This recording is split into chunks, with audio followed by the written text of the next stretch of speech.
मैं ये चाहूंगा कि आप सभी किसान भाई जो निडर और निर्भीक हैं वो चंद्रगुप्त के रूप में भी जुड़े, तो किसान की समृद्धि भी होगी और चंद्रगुप्त की मेरिट लिस्ट में आने पर ताज भी आपके सिर पर होगा।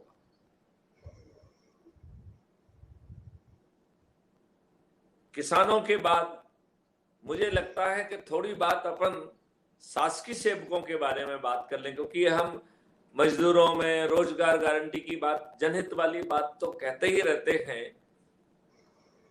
हमें लगता है कि हमें शासकीय सेवकों के बारे में भी बात करना चाहिए। जी बिल्कुल सही कहा। तो जो शासकीय सेवक हैं उनका जो वेतन है गारंटेड मिनिमम, वो आज की सैलरी का दुगना हो जाएगा। उन्हें जो भुगतान जो है महीने के अंत में नहीं मिलेगा, वो जैसे काम करेंगे उसके अनुरूप उनको रेवेन्यू स्ट्रीम मिलेगी।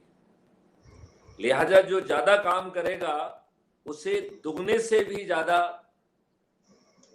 और तिगने से भी ज्यादा रेवेन्यू स्ट्रीम का सम टोटल उसे मिल सकता है। इसका मतलब ये है कि आपकी जो समृद्धि है वो आज की तुलना में कई गुना बढ़ जाएगी। दूसरी बात, आपको महीने के अंत तक वेट नहीं करना होगा, जितना काम आप आज करेंगे उसकी रेवेन्यू स्ट्रीम आपको आज मिल जाएगी। अब अपन थोड़े से कुछ उन परिस्थितियों की बात कर लेते हैं जब शासकीय कर्मचारी कोई ढीला ढाला है और वो काम करने में वो रुचि नहीं ले रहा है और हम ये मान लेते हैं कि उसका टोटल रेवेन्यू उसके दुगने से कम है। तो चूंकि दुगना के बराबर ऑलरेडी गारंटेड किया गया है, लिहाजा जो डिफरेंस है उसकी भरपाई करना सिस्टम की जिम्मेवारी होगी। तो अज्यूम करिए कि आपकी सैलरी 50,000 रुपए है अभी आज के दिन, तो आपकी मिनिमम गारंटी 1 लाख हो गई। अब अज्यूम करिए कि रेवेन्यू का जो सम टोटल आपके पास आया महीने में वो 50,000 पे ही लॉक हो गया, राइट। तो आपको जो एडिशनल 50,000 आपके ही डेबिट अकाउंट से लिया जाएगा और आपको अर्निंग अकाउंट में दे दिया जाएगा। इसका मतलब है आपको ट्रेनिंग दी जाएगी और फिर से एक कोशिश की जाएगी कि आप मिनिमम 2 से ज्यादा कमाएं। जब आप 2 से ज्यादा कमाएंगे तो जो नेगेटिव बैलेंस है वो पहले क्लियर किया जाएगा और फिर जो है उसके आगे जाएगा। तो हम जो है शासकीय कर्मचारियों में एक स्वस्थ धन कमाने की जो है एक पद्धति ला सकते हैं और वो जो है डिलीवरी बेस्ड होगी। चूंकि उसके हर काम को कैप्चर करने के लिए टेक्नोलॉजी सॉल्यूशन बनाए गए हैं, लिहाजा आज जो वो काम कर रहा है उतने समय में और उतनी एनर्जी में वो कम से कम 5 गुना ज्यादा काम कर पाएगा। उसके जीवन में जो फालतू का काम है वो ट्रांसफर कर दिया जाएगा। बहुत सारा काम जो है वो पब्लिक खुद ही कर लेगी।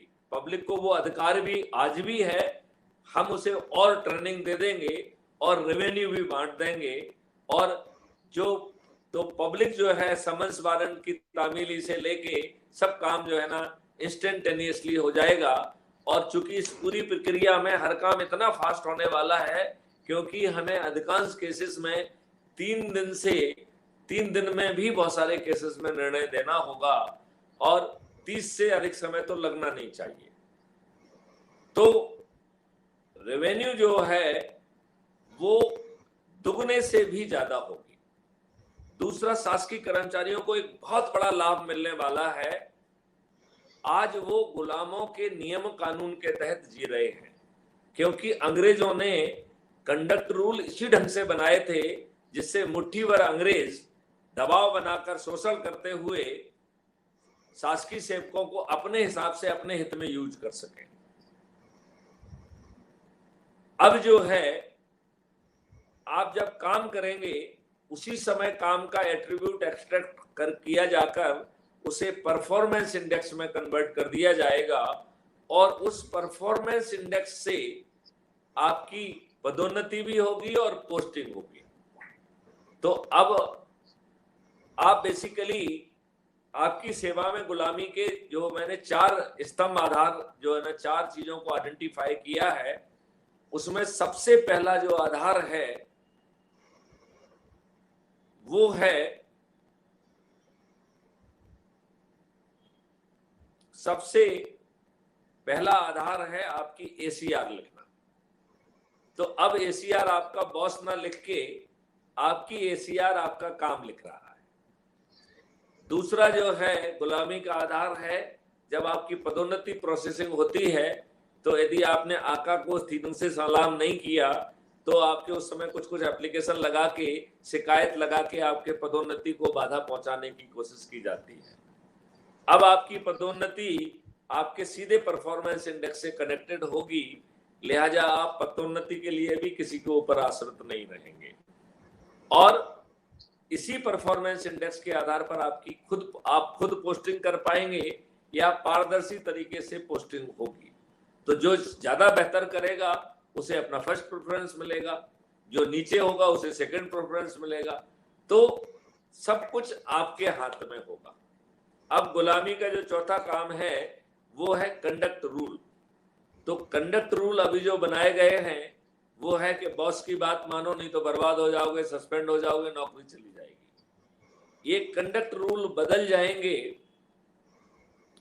और आप जो है यदि आपका वरिष्ठ अधिकारी कोई निर्णय लेता है जहां आपको लगता है कि निर्णय में कुछ संशोधन की जरूरत है, आपको इमीडिएटली उसे रिव्यू के लिए भेज देना पड़ेगा उसी समय, क्योंकि निर्णय विलंबित नहीं होगा, निर्णय उसी दिन लिया जाएगा।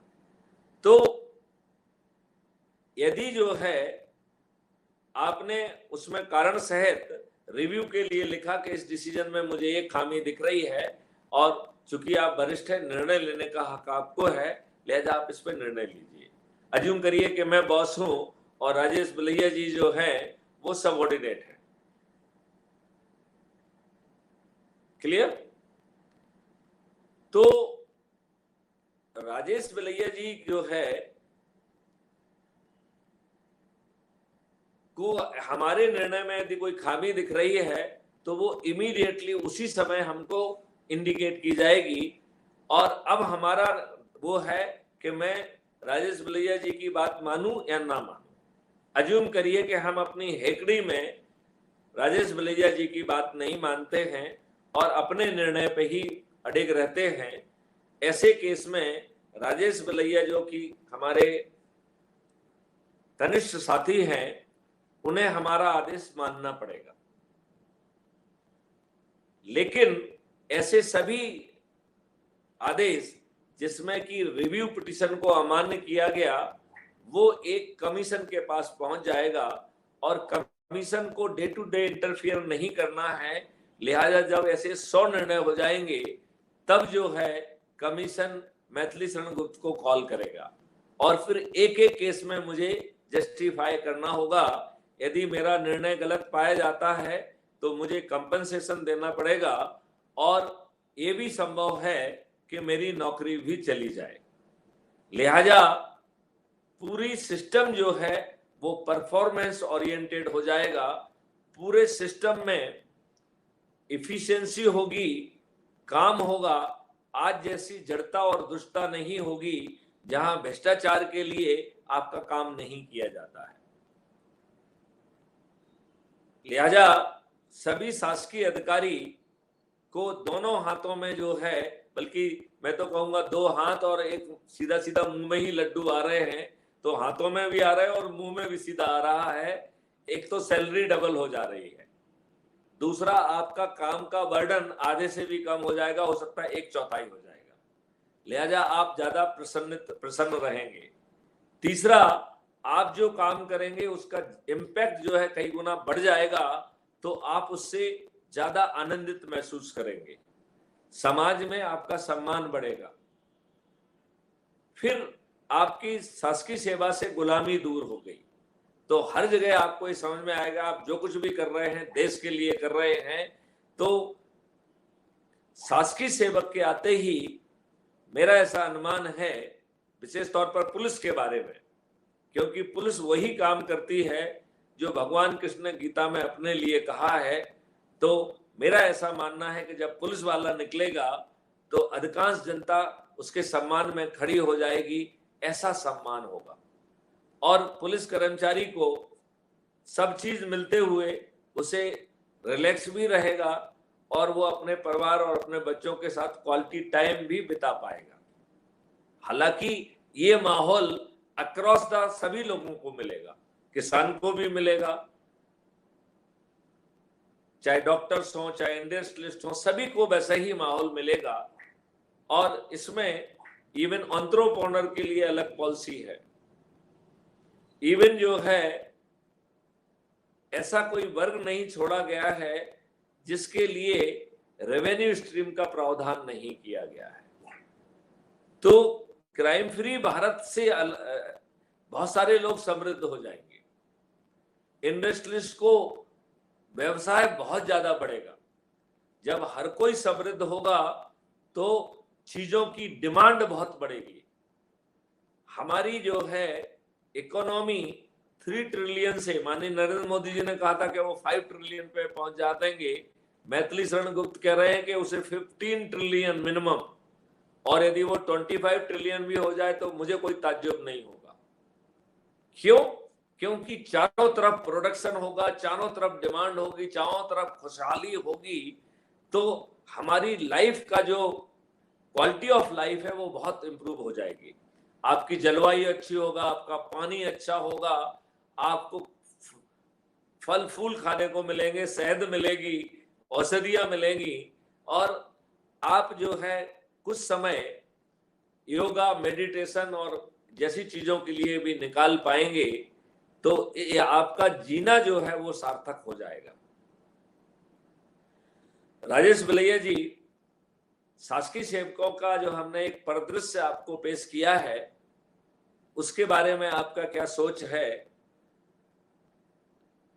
बेहतर होता है यदि कोई शासकीय कर्मी भी उपस्थित होता और अपने कंसर्न पूछता तो और आनंद आता।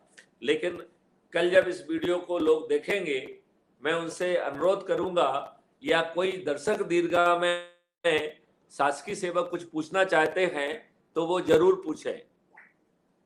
हमारे साथी जो है बलदेव जी जुड़ गए हैं, मैं उनका एक बार फिर से सतपाल जी जुड़े हैं, हाँ सॉरी, सतपाल शर्मा जी जुड़ गए हैं, और आपको बुलाने के लिए हमारे